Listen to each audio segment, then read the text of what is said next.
Assalamu alaikum students. Welcome to today's lecture.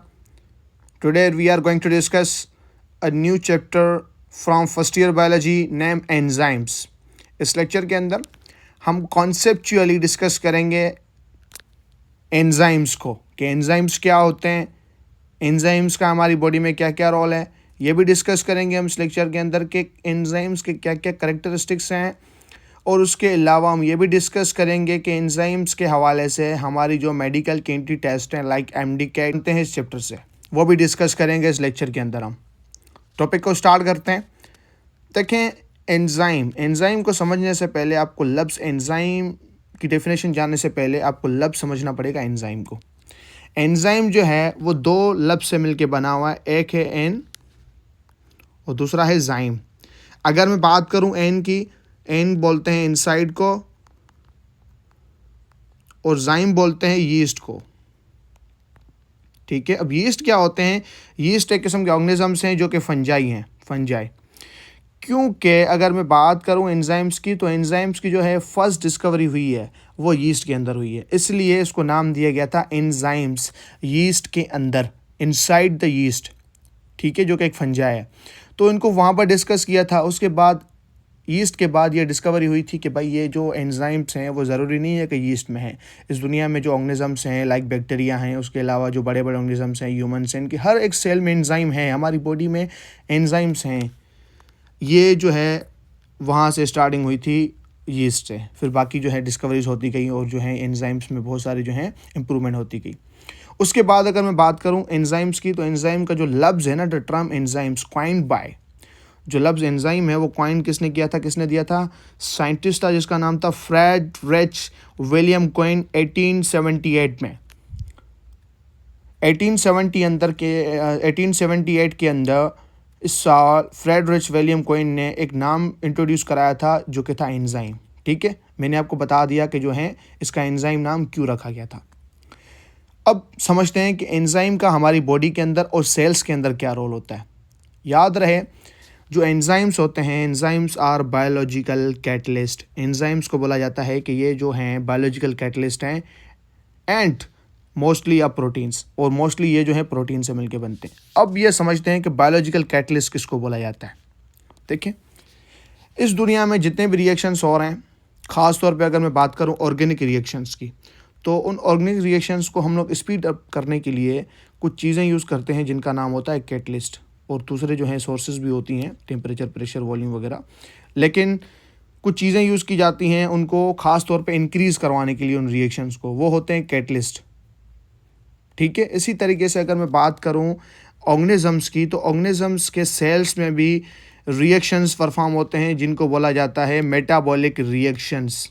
Metabolic reactions के बगैर जो है लाइफ इम्पॉसिबल है। वो मेटाबॉलिक रिएक्शंस जो होते हैं हमारी बॉडी के यहाँ सेल्स के अंदर, जितने भी रिएक्शंस हो रहे हैं, चीज़ें टूट रही हैं, चीज़ें बन रही हैं, एनर्जी यूटिलाइज हो रही है, फिर एनर्जी जो है गेन हो रही है, ये पूरे के पूरे जो रिएक्शंस हमारी बॉडी के अंदर हो रहे हैं, इन बॉडी के रिएक्शंस को स्पीड अप करने के लिए जो चीज़ यूज़ होती है वो है एंजाइम्स। एंजाइम्स क्या हैं? बायोकैटलिस्ट हैं।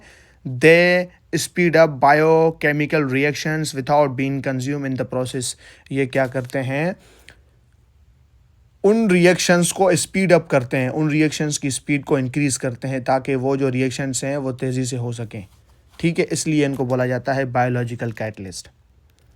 उसके बाद अगर मैं बात करूं, एंजाइम्स जो हैं मोस्टली वो प्रोटीन से बने हुए होते हैं, लेकिन कुछ ऐसे एंजाइम्स हैं जो आरएनए मॉलिक्यूल से मिलके बनते हैं, उनका नाम होता है राइबोजाइम्स, जो कि एक एंजाइम के तौर पर एक्ट करते हैं। ठीक है, अब मैं डिस्कस करने जा रहा हूँ एंजाइम्स के कैरेक्टरिस्टिक्स को। एक एक करके हम एंजाइम के जो कैरेक्टरिस्टिक्स हैं उसको डिस्कस करेंगे।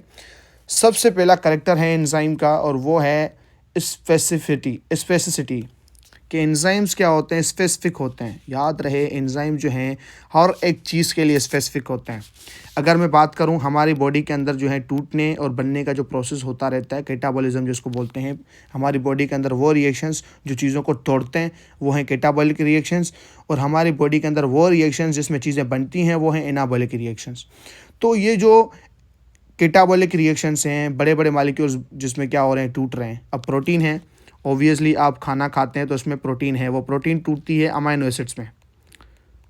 और अगर आप खाना खाते हैं तो उसमें होती हैं कार्बोहाइड्रेट्स, तो कार्बोहाइड्रेट टूटती हैं हमारे छोटे छोटे मॉलिक्यूल्स में, जिसका नाम होता है ग्लूकोज। तो ये देख रहे हैं प्रोटीन है ग्लूकोज में टूट रहे हैं, प्रोटीन है, अगर मैं बात करूँ कार्बोहाइड्रेट से ग्लूकोज में टूट रही हैं, प्रोटीन जो है अमीनो एसिड्स में टूट रही हैं। तो इन प्रोटीन्स को तोड़ने के लिए स्पेसिफिक एंजाइम्स होते हैं जो सिर्फ एंड सिर्फ प्रोटीन्स को तोड़ते हैं अमीनो एसिड्स में। और इसी तरीके से अगर मैं बात करूं कार्बोहाइड्रेट्स की, तो हमारी बॉडी के अंदर जो है सेल्स के अंदर स्पेसिफिक एंजाइम्स होते हैं जो कि सिर्फ एंड सिर्फ कार्बोहाइड्रेट्स को जो क्या करते हैं ग्लूकोज में कन्वर्ट करते हैं। तो एंजाइम्स क्या होते हैं, हर एक चीज़ के लिए स्पेसिफिक होते हैं। ठीक है, सबसे पहली पॉइंट तो ये हो गई कैरेक्टरिस्टिक जो एंजाइम का है। नंबर 2 पे आते हैं, वो है ईच एंजाइम है specific to a particular substrate and catalyse only one type of reaction. हर एक एंजाइम के पास एक पर्टिकुलर जो है सबसेट होता है। जिस तरह अगर मैं बात करूं, एक ये एंजाइम है, मैं यहाँ पर थोड़ा बहुत जो है स्ट्रक्चर बना देता हूं ऐसे ही आपको समझाने के लिए रैंडमली।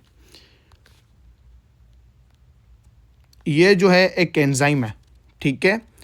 इस एंजाइम ये है सिर्फ एंड सिर्फ प्रोटीन को तोड़ता है अमीनो एसिड में। ये ऐसा एंजाइम है जो कि प्रोटीन्स की बड़ी बड़ी चेन्स को अमीनो एसिड्स में कन्वर्ट करता है, ठीक है।